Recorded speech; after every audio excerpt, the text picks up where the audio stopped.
খুলনার আরঙ্গাটা থানার ষোলোয়া বাজার সমিতির সাধারণ সম্পাদক ও সাংবাদিক এমদাদুল হক মিলনকে গুলি করে হত্যা করেছে দুর্বৃত্তরা। মঙ্গলবার রাত আনুমানিক ৯টার দিকে ষোলোয়া বাজার এলাকায় এই হত্যাকাণ্ড ঘটে।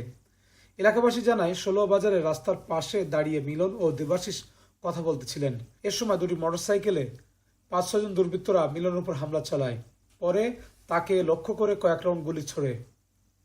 এতে মিলনের মাথায় গুলিবিদ্ধ হলে সে মাটিতে লুটিয়ে পড়ে। স্থানীয়রা তাকে খুলনা মেডিকেল কলেজ হাসপাতালে নিয়ে গেলে চিকিৎসক তাকে মৃত ঘোষণা করেন। এ ঘটনায় দেবাশিস নামে এক পশু চিকিৎসক আহত হয়। হত্যাকাণ্ডের খবর পেয়ে আরঙ্গাটা থানা পুলিশ দ্রুত ঘটনাস্থল পরিদর্শন করেছে।